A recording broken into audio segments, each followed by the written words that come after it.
Venerdì 5 settembre, San Vittorino.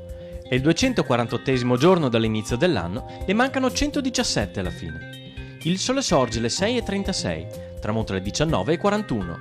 La luna si leva alle 17:05, tramonta all'1:57.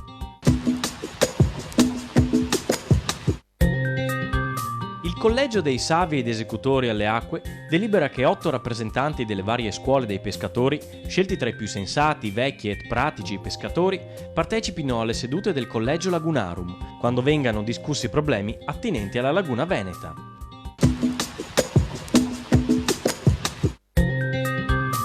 Continua la festa dell'agricoltura di Mirano fino all'8 settembre.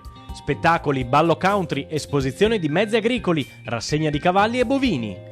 Sabato 6 settembre, Notte Verde a Mirano. Tema conduttore, la campagna incontra la città. Vi aspettiamo!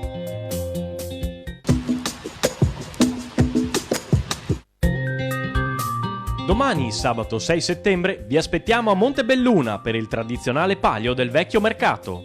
Dalle ore 15 prove di qualifica e a seguire la 15ª edizione dell'Europalio.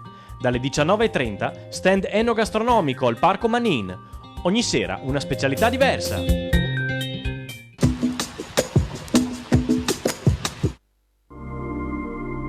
Le previsioni per domani. Alternanza di nuvole e spazi di sereno. Precipitazioni fino a metà mattina assenti, in seguito probabilità bassa in pianura e medio-bassa in montagna. Saranno possibili piovaschi, rovesci o temporali locali in pianura e sparsi in montagna nella seconda parte di giornata. Temperature rispetto a ieri in calo di notte e in aumento di giorno.